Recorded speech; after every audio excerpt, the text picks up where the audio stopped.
O meu contato com a atividade já vai desde a minha gestação, né? Porque o meu pai era escrevente de registro civil do Jardim América, na época que eu nasci.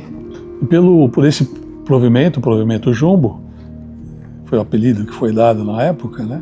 Os registros civis que não fossem rentáveis iam ser anexados aos registros de imóveis.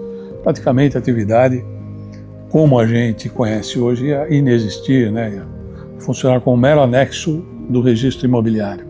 Então, quer dizer, historicamente já o registro civil sempre passou por situações bastante difíceis em toda a sua história. E nós aqui somos também testemunhas, né, de fases dramáticas aí pelas quais o registro civil passou e nós sobrevivemos, graças a Deus. Ela tomou a certidão nas mãos e ela começou a tremer e chorar na minha frente. Foi muito emocionante. Eu gostaria de ser lembrado como uma pessoa que trabalhou ativamente para servir o público, né? Para atender o público.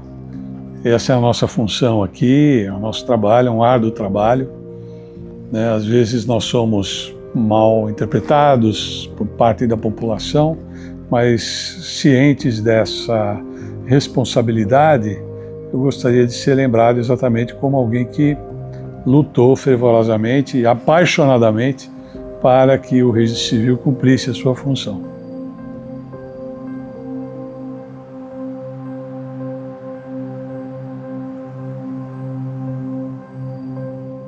Meu nome é Marco Antônio Greco Bortes, eu sou oficial do primeiro registro civil de Santo André e eu nasci em 31 de maio de 1962. Sim, eu nasci em São Paulo, na capital, e vivi toda a minha infância aqui na capital de São Paulo, no Ipiranga, onde o Dom Pedro deu aquele grito, né, de independência. A janela do meu quarto dá para a face direita do Museu do Ipiranga. Eu passei toda a minha infância ali, no entorno da independência. O meu contato com a atividade já vai desde a minha gestação, né? Porque o meu pai era escrevente de registro civil do Jardim América, na época que eu nasci, né? Eu nasci em 62, em maio de 62, meu pai estava com o rádio colado no ouvido, ouvindo o jogo da seleção brasileira, a Copa de 62. E meu pai, como escrevente e depois oficial, logo que os concursos abriram em 89 novamente, né? Sempre me inspirou, sempre transpirou o registro civil, né? Ele sempre trabalhou no registro civil, trabalhou mais de 50 anos em cartório. E a gente viveu isso desde a infância, né? Com muita intensidade, né? O registro civil sempre foi uma atividade muito prestigiada, e não só prestigiada, também atacada, né? Sempre teve altos e baixos, né? Na época da ditadura, né? Os concursos para cartórios foram suspensos. E meu pai já tinha condição naquela época de participar dos concursos e até conseguir uma pontuação boa para escolher um cartório. E por conta da restrição, né, que foi feita pela ditadura naqueles tempos, ele ficou impossibilitado, né, de concorrer aos concursos. Assim, logo em 88, 89, logo depois da Constituição, o tribunal aqui retomou os concursos, ele teve oportunidade e aí ele concorreu e se classificou bem, pegou o cartório da Bela Vista, lá da capital, né? E eu acabei trabalhando com ele depois também. Eu vinha da atividade comercial, né, na Companhia de Cervejaria Brahma, e assim que ele se tornou titular do cartório, eu acabei me juntando a ele, exatamente para informatizar o cartório. Foi naquela década de 90, início da década de 90, quando os cartórios começaram a informatizar sua atividade. Sim, então logo eu ingressei no cartório de registro civil para trabalhar, acabei me ingressando na faculdade de Direito, né?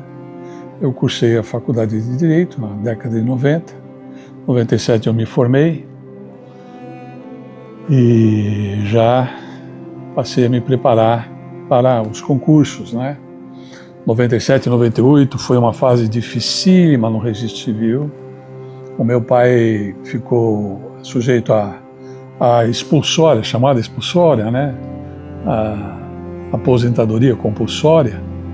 Eu acabei, ainda não se aplicava aquela regra de nepotismo para os cartórios, eu acabei interinamente dirigindo o cartório logo após a sua aposentadoria. E foi justamente quando veio a gratuidade dos nascimentos e óbitos. Foi uma fase terrível, terrível. Houve uma queda brutal da renda do cartório, nós sofremos muito, né? Sofremos demais. E aí a associação teve um papel extraordinário, sob a presidência do Guedes, que era oficial da Vila Prudente, né? Ele e todos os demais associados da ARPEN naquela época se envolveram com uma batalha dura, né, para conseguir a constituição do fundo de ressarcimento. E eu acabei interinamente no cartório de registro civil da Bela Vista justamente nesse momento. Foi dramático, foi um dos momentos mais difíceis. Eu acho que mais difícil do que aquela fase, só agora nós passamos novamente na pandemia, né? A pandemia também conseguiu ser mais terrível ainda do que aquele momento. Mas a prova vem exatamente na fase difícil, né? Não é na bonança. E felizmente nós vencemos aquela fase, né? Fica aqui em memória, né, do Guedes, uma gratidão eterna a ele e todos os demais colegas que participaram, né, da associação, daquela luta dificílima. E o registro civil sobreviveu, né, e está aí cumprindo a sua função, sua importante função social. Então, eu já vinha, depois terminada a faculdade em 97, né, eu já vinha me preparando para concurso. Prestei o concurso em 99, foi o primeiro concurso dessa nova fase do Tribunal de Justiça, né? Não logrei êxito naquele ano. E prestei novamente em 2002, foi o segundo concurso, também não consegui passar para a fase oral naquele concurso. E vindo a ser aprovado em 2005. Em 2005 eu consegui aprovação para notas, eu fui parar no tabelionato de notas de Mirandópolis, a 600 quilômetros aqui de São Paulo. E ali eu oficiei por 5 anos no tabelião de notas, e em remoção eu acabei passando para o registro de imóveis da própria Mirandópolis, né? E naquele ano foi curioso, porque havia 2 concursos andando paralelamente por causa de ações no CNJ, e logo em seguida eu fui aprovado em outro concurso, no qual eu acabei escolhendo aqui o cartório de Santo André e ficando próximo da família, que esse era o objetivo. Sim. A cidade de Santo André, né, faz parte do complexo do Grande ABC, né? Ela, pelo efeito da conurbação, né, é praticamente uma extensão da cidade de São Paulo, está tudo ligado, né? Não existe mais nem área rural assim no entorno das cidades, fazendo separação uma cidade e outra, né?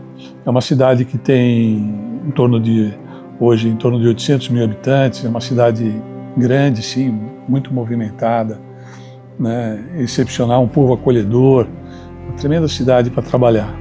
Eu ainda moro em São Paulo, né, e venho para cá todo dia, e é praticamente uma extensão. A Grande São Paulo é praticamente uma cidade só, né? E é formidável, né? A cidade de Santo André tem muita história, né? Tem o distrito de Paranapiacaba, que é um distrito muito antigo, uma cidade, inclusive, turística, né? Não, cidade não, distrito, né? Turístico. E é um local formidável para viver e para trabalhar.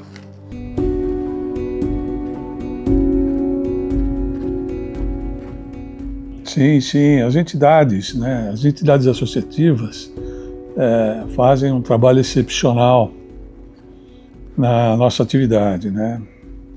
E principalmente por conta, nós sentimos muito isso no momento da gratuidade, né? A ação da associação, a ação da ARPEN foi extraordinária. E ela, não só a ARPEN, o Sinoreg também teve um papel fundamental naquele momento, né? Em momentos de crise, né, as associações acabaram se unindo exatamente para manter a continuidade do serviço. Foi curioso, né? Em 99, aconteceu um fato extraordinário, né? Porque havia chamava Jumbo, né? Era o provimento 747, que extinguia o registro civil por conta da gratuidade. Simplesmente extinguia. E aí o Dr. Luiz de Macedo, né, foi autor de uma decisão extraordinária na corregedoria, inclusive contra o voto dos juízes auxiliares. Foi uma das poucas vezes, na minha memória acho que foi a única vez, que o juiz corregedor acabou decidindo contra a opinião dos juízes auxiliares. Por esse provimento, o provimento Jumbo, foi o apelido que foi dado na época, né? Os registros civis que não fossem rentáveis iam ser anexados aos registros de imóveis. Praticamente a atividade, como a gente conhece hoje, ia inexistir, né? Ia funcionar como um mero anexo do registro imobiliário. E o Dr. Luiz de Macedo acolheu o clamor dos oficiais na época, né? Da ARPEN que capitaneou essa relação, né? Paulo Guedes, Oscar, o Mateus, na época. Eu certamente aqui estou sendo injusto com muitos que atuaram ali junto da corregedoria do tribunal e acabaram conseguindo convencer o Dr. Luiz de Macedo a reverter a decisão. Foi extraordinário aquilo e manteve a bonidade, a integridade do sistema como ele é conhecido, com independência e separado do registro imobiliário. A gratuidade foi muito difícil. Foram pelo menos 2 anos e pouco, muito difíceis, terríveis, né? Mas a pandemia talvez até tenha sido mais devastadora, né? Por conta do que nós sofremos, foi muito difícil. É que também não se publicam, tanto na época, não se publica isso, né? Tem razão de ser, tanto na época da gratuidade, né, como na época da pandemia, houve suicídios de oficiais registrados, né, que não suportaram, né, a dor e as restrições sofridas naqueles 2 momentos cruciais. Mas a vida, assim, a história do registro civil é marcada por períodos dificílimos desde a sua formação. Já o registrador lá de Bragança Paulista, né, o Adolfo Corrêa de Barros, na década de 1920, ele já assinalava nas obras que ele deixou escritas as dificuldades passadas, as agruras passadas pelo registro civil logo no seu início, na sua formação. Como nós somos, desde a formação, profissionais que dependem dos emolumentos para a sustentabilidade da atividade, né, nós sempre ficamos à mercê, né, da fixação dos emolumentos para a nossa sobrevivência. Agora imagina em 1890, né, quando iniciou a atividade, embora a lei seja de 1888, mas ela começa em 1889 para valer. Então imagina na década de 1890, um oficial com 3 livros registrários, que era apenas o que o Estado fornecia, tendo que dar sustentação à sua atividade. Nunca foi fácil. Nunca foi fácil. Havia ainda, no início da atividade, as demissões ad nutum. Então, o oficial era demissível sem haver motivação, só por vontade do próprio juiz de paz na época, né? Então, ele vivia à mercê da força política de onde ele oficiava. E logo no século XX, no início do século XX, já iniciaram os concursos.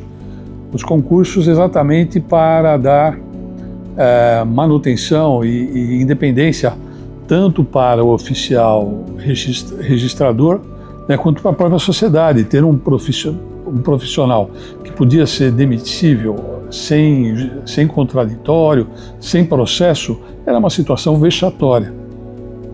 Então, quer dizer, historicamente já o registro civil sempre passou por situações bastante difíceis em toda a sua história. E nós aqui somos também testemunhas, né, de fases dramáticas aí pelas quais o registro civil passou e nós sobrevivemos, graças a Deus.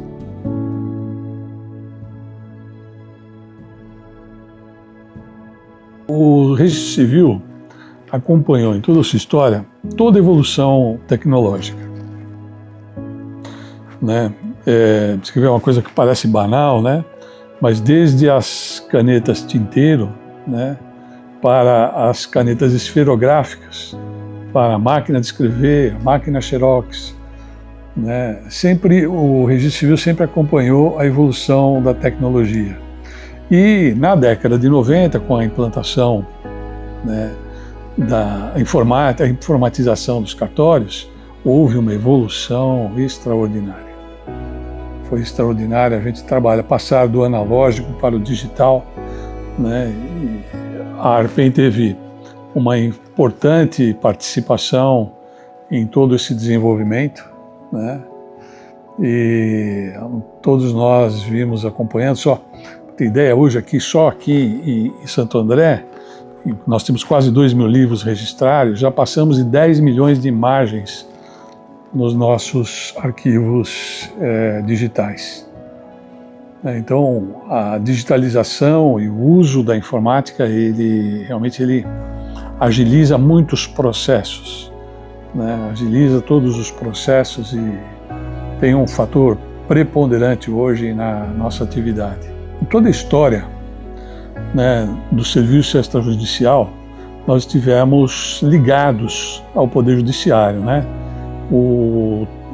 Embora seja possível a gente até retroceder aos escribas egípcios, a nossa atividade, como ela é conhecida hoje, ela ficou configurada no Império Romano. E quem intervia nos atos de transmissão de propriedade imóvel era o juiz. O juiz que fazia essa intermediação dos negócios. E ele fazia numa função de jurisdição voluntária para prevenir justamente, né, os conflitos judiciais decorrentes daqueles contratos. E quem lavrava as escrituras decorrentes desses negócios que eram feitos perante o juiz era o tabélio, né? O tabélio tinha a função de lançar numa tábua, né, nós não tínhamos o papel ainda à disposição naquela época, então ele lançava na tábua o resultado do contrato que era feito entre as partes a respeito de imóveis, da propriedade imobiliária, que era a propriedade imobiliária, àquela altura, representava dinheiro, né, representava valores e poder, né? Por isso esses negócios eram feitos perante o juiz. E o tabelião se especializou tanto em fazer essa lavratura que acabou assumindo, de tal forma que ele fazia as audiências decorrentes desses negócios, até o ponto de ele assumir sozinho no século VIII na Alemanha, essa atividade ser separada do juiz e ganhar autonomia com fé pública. Fé pública criada no século VIII, né? E não é diferente hoje, quer dizer, o fato de nós recebermos atividades que são dos juízes é porque eles realmente ficam sobrecarregados. Então, aquelas atividades que são de jurisdição voluntária, ou seja, em que não há conflito, com frequência elas são transmitidas para os cartórios de registro civil, de notas, de registro de imóveis, exatamente para aliviar a carga do juiz. Essa é uma tendência.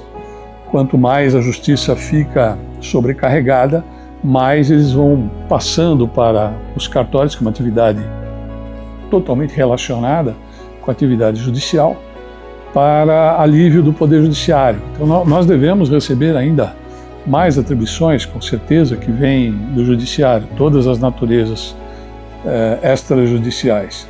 E isso foi assim no passado e é assim até hoje. Como diz Eclesiastes, né, não tem nada de novo debaixo do sol.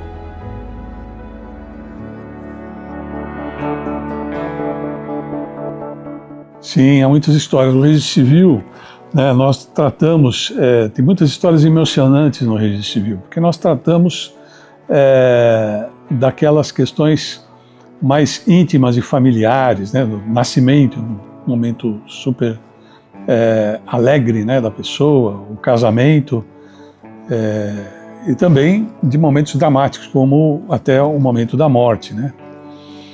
Então, é muito comum quando a gente fala, né, aquela questão das pessoas antigas que não localizam seus registros. Nós participamos ativamente nisso, sempre participamos. Eu lembro uma vez uma senhorinha, estava ainda no Bela Vista, lá na capital de São Paulo, uma senhorinha precisava de uma certidão, ela havia nascido na Bahia e não conseguia localizar o seu registro, né? E aí, o que eu fiz? Eu oficiei todos os cartórios do município em que ela nasceu e oficiei todos os cartórios limítrofes, dos municípios limítrofes, né? E um mês depois, eu recebi de um cartório vizinho àquela cidade, eu recebi a certidão.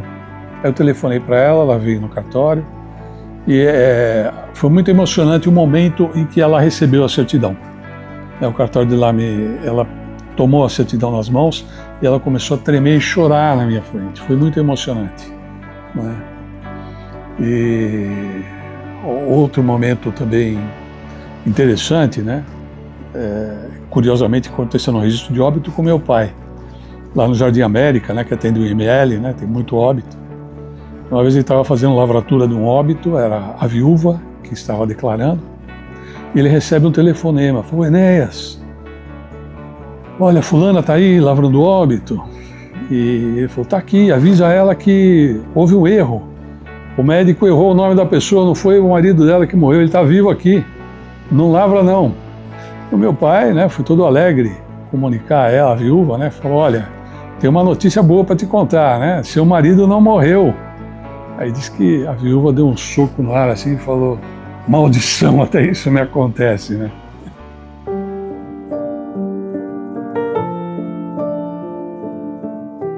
Sim. Eu sou divorciado, eu tenho 2 filhas e 2 netos, né? Foi um percurso tremendo, né? A vida da gente é uma coisa doida, né? E nós vivemos na Moca, né? Vivemos na Moca durante muitos anos. Aí, depois que eu ingressei no registro, no tabelião de notas lá de Mirandópolis, eu tive que me mudar para lá. Acabei indo sozinho a princípio, não dava para mudar com a família, né? Eu tive que ir para lá e aí ficava naquele bate e volta de fim de semana, né? 600 quilômetros para lá cá, 600 quilômetros para lá, fim de semana para ter convívio com a família. Foi um período bastante difícil, até ter a oportunidade de conseguir chegar aqui próximo, aqui em Santo André, né? A vida de família é uma coisa extraordinária, né? Então, O registro civil passa por mais momentos críticos, difíceis, mas nós podemos dizer que, face de todo histórico, o registro civil teve uma valorização. Sofreu uma valorização, principalmente com reconhecimento pelo Poder Judiciário, com a transmissão desses atos que eram exclusivos da Justiça em jurisdição voluntária e vieram para a nossa responsabilidade. A tendência é virem mais, né, por conta do estrangulamento, né, do Poder Judiciário. E nós, por conta de todo o esforço que tem sido feito em função da profissionalização, do atendimento, da informatização, do acompanhamento das novas tecnologias, né, como sempre aconteceu, a gente deve ocupar cada vez mais um papel importante no meio social. Nós temos realmente um papel importante no meio social. Os dados que nós conservamos, sobretudo, né, não são meros dados de informação, é uma publicidade especializada que confere o exercício de direitos. Como atividade meio, nós conseguimos atender o público para que eles exercitem finalisticamente os seus direitos. E são dados e informações que se perdem no seio familiar, né? E nós fazemos isso tudo de forma integrada, né, de forma muito profissional, e permitimos, né, a fruição de direitos pelas partes através das nossas certidões, né? Isso tem uma importância cabal no meio social. Eu lembro que quando houve aquele terremoto no Haiti, que destruiu totalmente o país, né, especialistas em recuperação de danos dessa monta, eles diziam o seguinte: a prioridade no momento de um desastre dessa natureza é sepultar os mortos. Mas dizia o especialista, só sepultar não adianta. É necessário alguma identificação e registrabilidade desse dado, dessa informação. Porque um momento aquele local vai voltar à normalidade. E ao voltar à normalidade tem que se saber quem morreu, quem sobreviveu, e de quem que são os bens, as coisas que foram deixadas por essas pessoas que foram vitimadas. Então a registrabilidade dos atos e fatos das pessoas é sempre essencial para que a vida social siga em frente, mesmo no momento catastrófico como aquele terremoto do Haiti, em que a prioridade, é claro, por uma questão sanitária, é o sepultamento dos mortos, mas não só os sepultamentos dos mortos, a identificação e registrabilidade deste fato da vida social. Então, tanto numa crise imensa como na normalidade da vida, nós temos uma função essencial perante o corpo social.